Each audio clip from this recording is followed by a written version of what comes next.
শুধু তোমারই জন্য সিরিয়ালের আজকের আপডেট।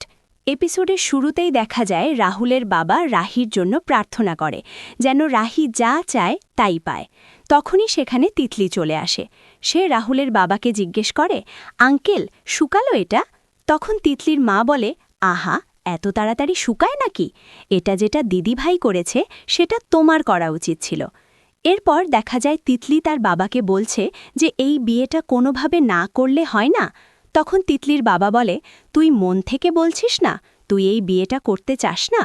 তিতলি বলে, হ্যাঁ বাবা, আমি যে কারণে বিয়েটা করতে চাচ্ছিলাম এখন তার আর কোনো দরকার নেই। রাহুল তিতলিকে কথা দিয়েছে যে তিতলিকে বিদেশ নিয়ে যাবে, তাহলে ওদের সাথে তো বাড়ির সবাই যেতে পারবে। রাহির বাবা বলে, তুই যদি নিজে থেকে বিয়ে করতে না চাস তাহলে আমি তোকে জোর করব না, শুধু একটা কথা মাথায় রাখিস, অনেক দূর কথাবার্তা এগিয়ে গেছে। এরপর সেখানে তিতলি এবং তার মা আসে। তিতলি রাহিকে বলে, এই দিদিভাই, তুই এগুলো কি বলছিস? একটু আগে না বলেছিস আমরা দুই বোন একসাথে বিদেশ যাব? এই তুই আমাকে ভালোবাসিস? এরপর তাদের মধ্যে কথা চলতে থাকে। পরের দৃশ্যে দেখা যায় রাহির পরিবার এবং রাহুলের পরিবার সবাই মিলে তাদের বিয়ের কথাবার্তা শেষ করে। রাহির ঠাম্মা বলে, আমার দুই দিদিভাইয়ের কিন্তু একই ছাদনাতলায় বিয়ে হবে। কিন্তু তিতলি রাহুলকে তার মনের একটা ইচ্ছার কথা বলে। সেটা রাহুল তার বাবাকে বলতে যায় যে তাদের বিয়েতে একটা সঙ্গীতের আয়োজন করা হোক। সেখানে সঙ্গীত উচ্চারণ ভুল করায় বাবা রেগে যায়। তারপর বাড়ির সবাই মিলে তাকে বোঝায়। তখন রাহুলের বাবা রাজি হয়। এরপর দেখা যায় জনি তার মাকে ফোন করে বলে, এখানে তো চাপ বাড়ছে মনে হয় মা, গেমটা যেন উল্টো না হয়ে যায়। সেটা দেখে রাহি মনে মনে বলে, ওর সঙ্গে তাহলে আমার গাঁটছড়া বাঁধবে? এই জনের সাথে আমার সারাটা জীবন কাটাতে হবে, কিন্তু আমার মনটা কোনোভাবেই সায় দিচ্ছে না। পরবর্তী দৃশ্যে দেখা যায় রাহি আর তিতলির জন্য তাদের পরিবার গয়না তৈরি করে, কিন্তু তিতলির গয়নাগুলো পুরনো হওয়ায় সে সেগুলো নিতে চায় না। সে রাহির জন্য বানানো নতুন গয়নাগুলো নিতে চায়। তখন রাহি তার গয়নাগুলো তিতলিকে দিয়ে দেয়। তখন রাহির মা তাকে বাধা দেয়, কিন্তু রাহি বলে, আরে দিক না, আমি ওর জিনিস নিয়েই থাকি, তাছাড়া আমার যেটা পছন্দ আমি তো সেটাই নিই।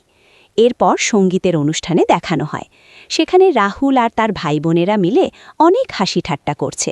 তারপর সেখানে রাহুলের বাবা আসলে সবাই চুপ হয়ে যায়। এরপর সেখানে রাহি এবং তিতলি আসে। তাদেরকে দেখে সবাই খুব অবাক হয়ে যায়। কিন্তু যেখানে তিতলির জন্য ওপর থেকে ফুল পড়ার প্ল্যান করা হয়েছিল সেই ফুল রাহির ওপর পড়ে যায়। এটা দেখে সবাই অনেকটা অবাক হয়। এরপর রাহি যখন ফুলের ওপর দিয়ে হাঁটছিল তখন রাহুলের বাবা সেটা দেখে অবাক হয়ে মনে মনে বলে, কি আশ্চর্য, আমি যেটা মনে মনে ভেবেছিলাম ঠিক সেটাই হচ্ছে, কিন্তু এটা তো হওয়ার নয়। এরপর শুরু হয় সঙ্গীতের আমেজ, হই হুল্লোড়, নাচ গান, একে একে সবাই তাদের পারফরমেন্স দেখায়। রাহুল, তিতলি আর রাহি একসাথে একটা গানে নাচে। তখনই সেখানে আসে এক পুলিশ অফিসার। সেটা দেখে নাহিদের পরিবার অনেকটা ভয় পেয়ে যায়। জনি মনে মনে বলে, কেলো করেছে, পুলিশ আবার এখানে কেন? সেটা দেখে রাহি মনে মনে বলে, জন এতক্ষণ তো ঠিক ছিল, এখন কি হলো? এরপর পুলিশ অফিসার যখন তাদের পরিবারের সাথে হাত মেলায় তখন সবাই একটু নিশ্চিত হয়। শেষ দৃশ্যে দেখা যায় পুলিশ অফিসার ভুল করে রাহিকে দেখিয়ে বলে, এটা আমাদের বৌমা। তখন রাহুল বলে, বর্মন কাকু, একটু ভুল হচ্ছে। কিন্তু তিনি কিছু না শুনেই তাদের দুজনের হাত এক করে দেয়। সেটা দেখে রাহুলের পরিবারের সবাই হতবাক হয়ে যায়। এই ছিল শুধু তোমারই জন্য সিরিয়ালের আজকের আপডেট। ভিডিওটি যদি ভালো লাগে তাহলে একটি লাইক করবেন, আর এরকম আরও সিরিয়ালের আপডেট পেতে চ্যানেলটিকে সাবস্ক্রাইব করে রাখবেন।